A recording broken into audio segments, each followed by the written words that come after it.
Hello everyone, welcome back to my channel. और कैसे हो आप सभी।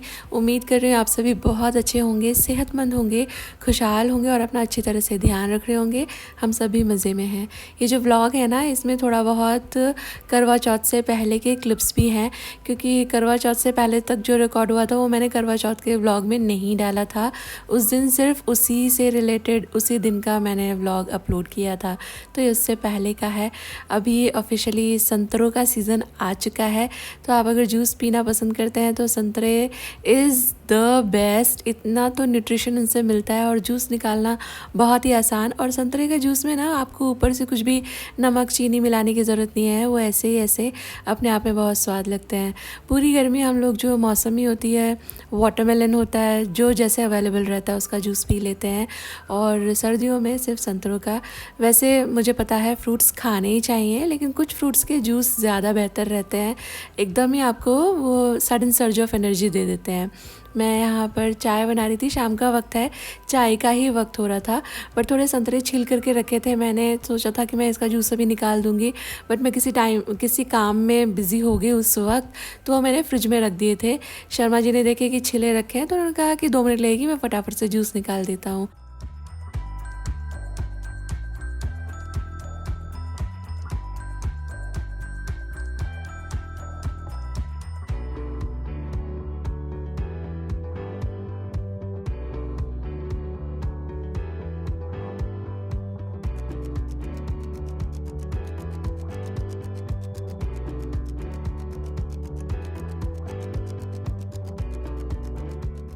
थोड़े से अनार भी मैंने लास्ट नाइट छील दिए थे बच्चों के टिफ़िन के लिए, तो उनके टिफ़िन में जाने के बाद जो बचे थे वो रखे ही हुए थे रेफ्रिजरेटर में। तो हस्बैंड ने बोला कि इसको भी मिला करके बना देता हूँ, थोड़ा सा रेफ्रिजरेटर भी खाली हो जाएगा और ये थोड़ी देर बाद भी पिया जा सकता है। निकाल करके उन्होंने रख दिया था ये फ्रिज के अंदर। और ये वो वाला दिन है जब मैंने मेहंदी लगवाई थी, उस रात की क्लिप्स हैं ये।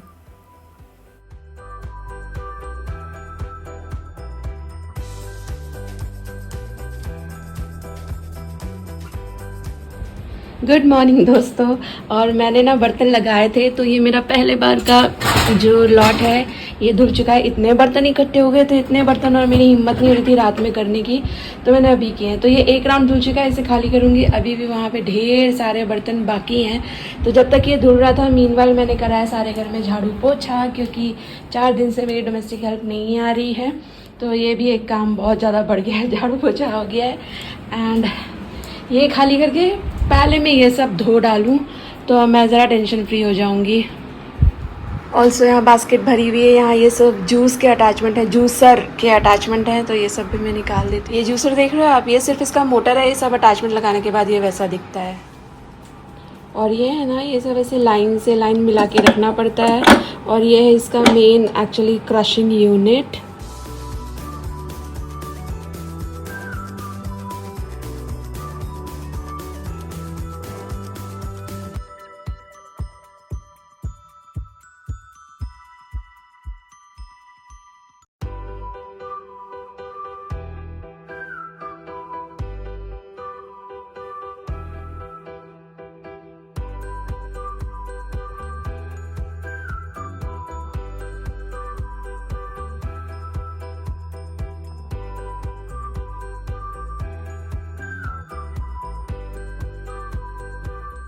और ये करवा चौथ के बिल्कुल अगले वाले दिन के व्लॉग में आपके साथ शेयर कर रही हूँ। इतना काम फैल गया था, रात में मैंने ना सफाई नहीं करी थी। यूँ तो मैं रात को करके सोती हूँ, पर करवा चौथ वाले दिन है ना, इस बार एक तो मून इतना लेट आया था, लगभग घंटा भर जैसा लेट आया था। टाइम जो बताया गया था उससे घंटा भर लेट आया था। प्लस आपने मेरा करवा चौथ का व्लॉग अगर देखा हो तो मैंने आपको बताया था कि मेरे हस्बैंड की बैक टू बैक मीटिंग्स भी चल रही थी, तो इधर मैं चाँद का वेट करूँ कि उनकी मीटिंग पूरे होने का वेट करूँ। मुझे तो बहुत ही लेट हो गया था व्रत खोलते खोलते। मैंने व्रत अपना पूरा किया। उसके बाद फिर मैं बायना लेकर चली गई थी मम्मी के घर। वो लोग तो कब का व्रत उनका हो चुका था। एंड देन वो खाना वाना खा रहे थे जब मैं वहाँ पहुँची। फिर मैंने वहाँ बायना की रस्म पूरी करी, वापस घर आई, घर आके फिर खाना बनाया। तो बहुत लेट हो गया था, मेरी तो हिम्मत जवाब दे गई थी कुछ भी करने का। खाना वाना खा के रात के जो 2-4 काम रहते हैं वो करके बर्तन नहीं किए थे, ना ही मैंने करवा चौथ का ये जो मेरा साड़ी वगैरह थी ये संभाली थी। ये मैं अभी नेक्स्ट डे कर रही हूँ। तो यहाँ मेरी चूड़ियाँ वगैरह फैली हुई थी और मैंने है ना एक बैंगल बॉक्स ऑर्डर करा है इसी दिन जब मैं ये सब चीज़ें अरेंज कर रही थी। एंड मैंने फिगर आउट करा कि मेरी चूड़ियाँ अभी नहीं आ पा रही हैं इन डब्बों में। तो आई थॉट कि मैं है ना एक बैंगल बॉक्स ऑर्डर कर देती हूँ, तो फिर सारी चीज़ें अच्छी तरह से एक जगह इकट्ठी रहेंगी। अभी 2-4 जो मेरे पास डब्बे हैं, जो ज़्यादातर तो ये सारे डब्बे वही हैं जो चूड़ी खरीदते हुए ही वो लोग दे देते हैं आपको। सिर्फ एक bangle box proper bangle box है, वो है ये वाला जो आप ये गोल्डन सा देख रहे हो ना बड़ा सा। ये मेरी सासू मॉम ने दिया था कभी मेरे बायने की फिरौती में। मतलब हमारे यहाँ ऐसा रिवाज होता है कि जिस दिन करवा चौथ होता है उस दिन सुहाग सामग्री रख के पूजा की जाती है और वो सारी फिर सुहाग सामग्री जो सासू मॉम होती हैं उनको दे दी जाती है। आपके पास आपकी सासू मॉम है तो उनको दिया जाता है, नहीं तो उनके बाद जो भी घर में एल्डर हैं उनको दिया जाता है। तो सासू मॉम को मैं दे देती हूँ, फिर बाद में वो उसके रिटर्न में बायना की फिरौती देते हैं। तो उसमें उन्होंने मुझे ये गिफ्ट दिया था। और ये फ़ेसबुक का डब्बा मुझे लास्ट ईयर फ़ेसबुक से दिवाली के टाइम पे एक गिफ्ट हैम्पर जैसा आया था। ये डब्बा काफ़ी बड़ा था एंड करवा चौथ तब कुछ आसपास ही था जब ये आया था। तो मैंने इसके अंदर मेरी छलनी एंड करवा रख दिया था क्योंकि वो साल में एक ही दिन यूज़ होता है। मैं इसके अंदर डाल करके फिर इसे स्टोर कर देती हूँ। इसकी डायमेंशन ऐसी हैं, बॉक्स काफ़ी स्टडी है कि इसमें अच्छे से वो चीज़ें सेट हो जाती हैं। तो ये अभी बेड साइड टेबल में चला जाएगा। और मेरी ये साड़ी आप में से बहुत लोगों को अच्छी लगी, thank you so much. In fact mummy papa को भी बहुत अच्छी लगी। जब मैं पहन के गई थी ना उनके घर पे, तो पापा ने देख के बोला कि साड़ी तो बड़ी अच्छी लग रही है, बिल्कुल वैसी लग रही है जैसे मेरी सासू मॉम की शादी में उन्होंने पहनी थी। बिल्कुल वैसी है नहीं है ये तो मुझे नहीं पता, उनकी वो वाली फ़ोटोज़ ब्लैक एंड वाइट है, बट पापा को मुझसे ज़्यादा पता है ना, तो उन्होंने कहा कि थोड़ा थोड़ा सा फ़र्क है, बाकी डिज़ाइन सेम है।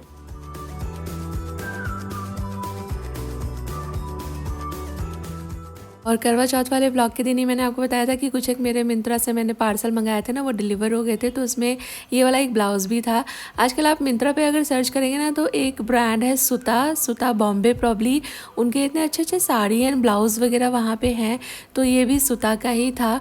थोड़ा सा एक्सपेंसिव है बट मुझे लगता है कि बहुत बढ़िया, मतलब क्वालिटी वाइज बहुत अच्छे हैं। देन मैंने 2 साड़ियाँ भी मंगाई थी, तो ये मैं आज आपको दिखा रही हूँ। एक ये वाला साड़ी है जो फ़ोटो में तो बहुत ही अमेजिंग लग रहा था, सामने से मैं थोड़ी सी सरप्राइज़ हो गई थी क्योंकि जैसा ये दिख रहा है वैसा फ़ोटो देखकर मुझे नहीं अंदाज़ा हो रहा था कि ऐसी होगी, बट है अच्छी। तो मैं इसमें कोई फॉल्ट तो नहीं है वो चेक कर रही हूँ। ये भी मैंने मिंत्रा से मंगाई है। मिंत्रा से क्वालिटी का एज सच कोई इशू ज़रा कम ही आता है। तो ये साड़ी मुझे बिल्कुल ठीक लगी, इसमें कोई इशू नहीं है। मैंने इससे पहले एक येलो वाली मंगाई थी ना, उसमें इश्यूज़ थे, काले काले स्पॉट जहाँ तहाँ पड़े हुए थे, तो वो मैंने रिटर्न करी थी। ये रिटर्न नहीं जाएगी। और ये है ना रानी पिंक कलर की है, बहुत सुंदर लग रही थी। और इसको मैं अभी फोल्ड कर रही हूँ ना, तो पता लग रहा है कि इसका फॉल भी बहुत अच्छा आएगा। तो ये एक साड़ी मंगाई थी मैंने अपने लिए।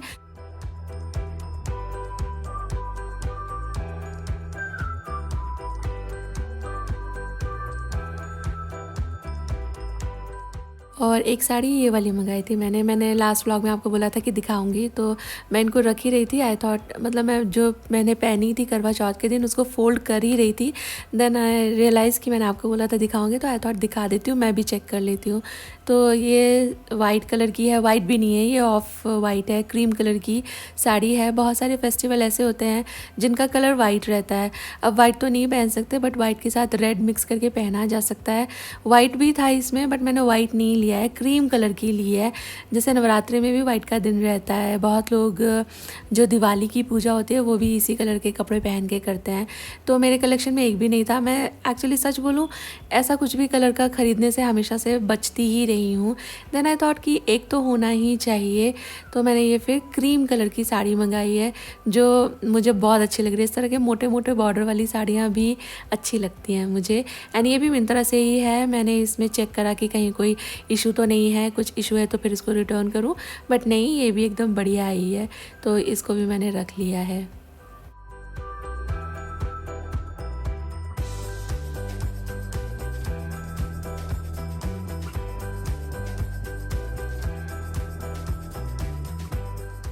तो इतने में मैं काम कर ही रही थी तो मम्मी पापा आ गए थे। मैं आपको थोड़ी देर पहले वही बता रही थी फिरौती, तो वो वही लेकर आई हैं। मैं सासू मॉम को देती हूँ तो कपड़ा, मिठाई, सिंगार का सामान एंड थोड़ी सी मुद्रा, पर वो मुझे देती हैं तो सिंगार का सामान, मिठाई, मुद्रा, वो कपड़ा नहीं देती हैं।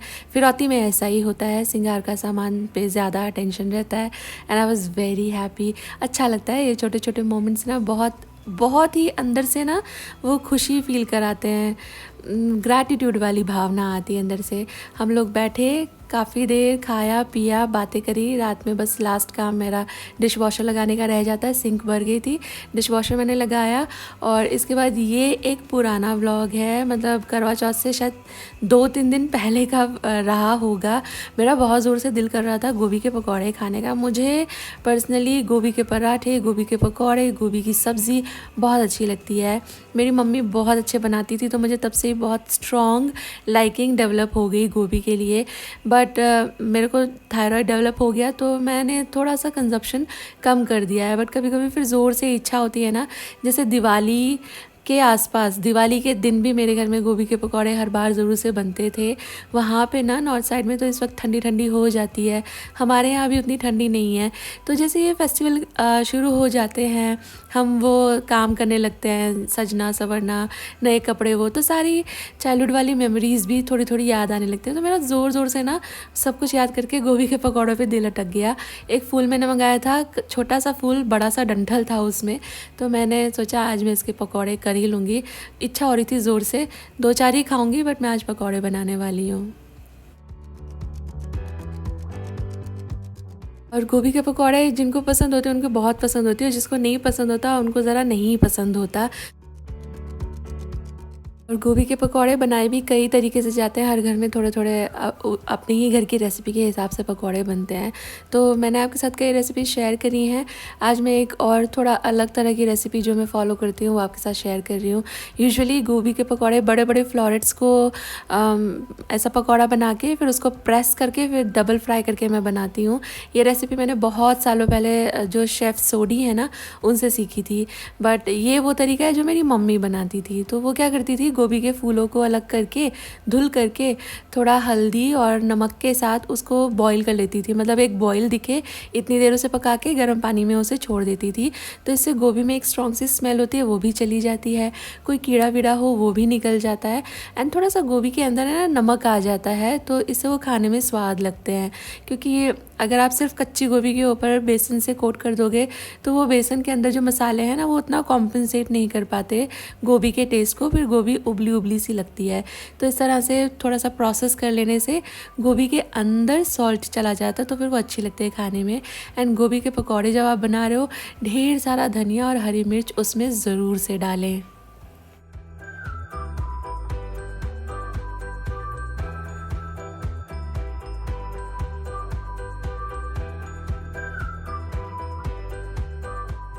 और बैटर तो एकदम सिंपल सा है। एंड बैटर भी हर घर में अपने तरीके से बनता है। कुछ लोग अजवाइन डालते हैं, कुछ नहीं डालते हैं, कुछ लोग जीरा डालते हैं, कुछ लोग नहीं डालते हैं, कुछ लोग जो धनिया रहता है, आखा धनिया, उसको क्रश करके ऐड करना पसंद करते हैं, बट कुछ लोग वो नहीं करते हैं।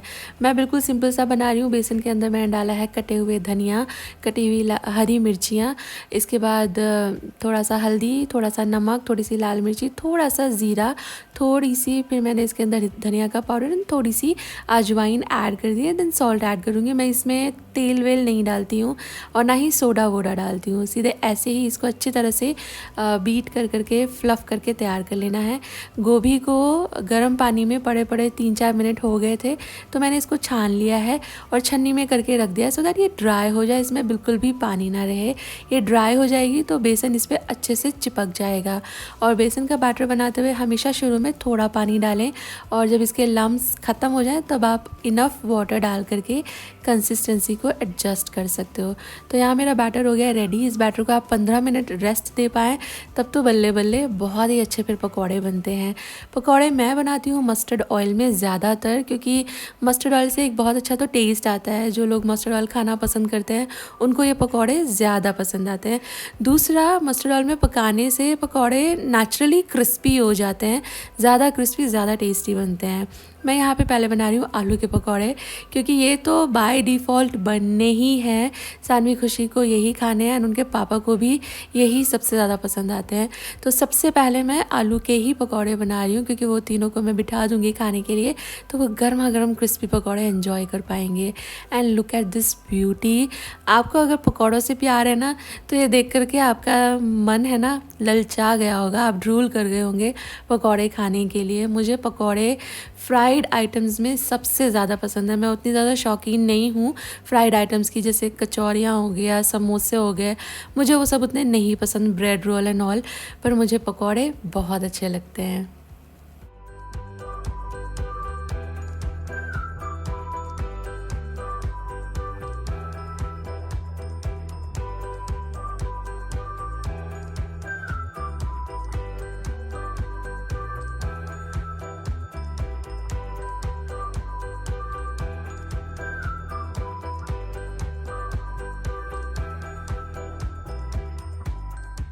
और पकौड़े अभी आपने से कढ़ाई से निकाले हों, ये एकदम गर्मा गर्म हो, तभी इनके ऊपर थोड़ा सा चाट मसाला स्प्रिंकल कर दें, तब तो इनका टेस्ट और भी ज़्यादा बढ़ जाता है। एंड ये आलू पूरी कहते हैं इसको इधर पे गुजरात साइड में, लेकिन हम लोग तो इसे आलू के पकौड़े बोलते हैं, चिप्स स्टाइल के बोलते हैं। जो और थोड़े छोटे छोटे काट करके आलू उसके पकौड़े किए जाते हैं, उसको फिर हम लोग पकौड़ियाँ बोलते हैं। तो आलू के पकौड़े हो चुके हैं रेडी। अब मैं बनाऊँगी गोभी के। तो ये वाला जो बैच है ये उन्हीं को दूंगी मैं, शर्मा जी एंड बच्ची लोगों को। वो नानुकुर करके खाएंगे, नाटक करके खाएंगे, बट थोड़ा खाना ज़रूरी है। ऐसा नहीं है कि किसी को ये नहीं खाना तो बिल्कुल नहीं खाना, सब कुछ घर में जो बना है थोड़ा थोड़ा सबको खाना चाहिए।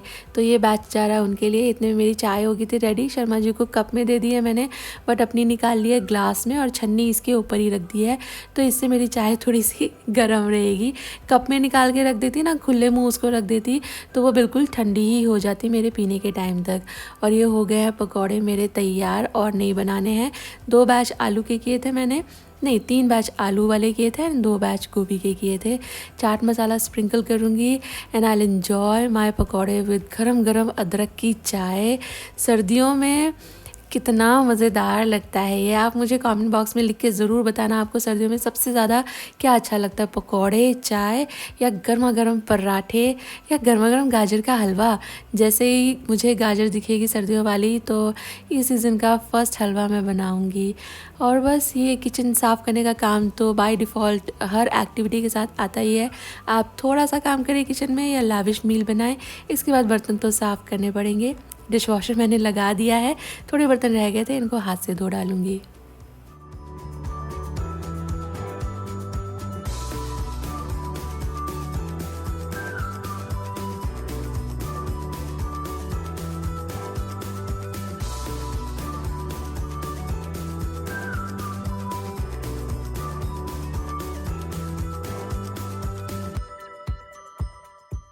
बहुत अच्छी किचन टिप मैं आपके साथ शेयर कर रही हूँ, कई बार शेयर कर चुकी हूँ, बट नए सब्सक्राइबर जुड़ जाते हैं, फिर वो पूछते हैं, तो वही मैं आपको बता रही हूँ। कभी भी लोहे के आपके कोई भी बर्तन है ना, इसे साफ़ करें तुरंत। मैंने इसको वाइप किया, आपने देखा, इसको किचन टावल से मैंने वाइप किया एंड तुरंत इसको मैंने गैस ऑन करके पकाने रख दिया है।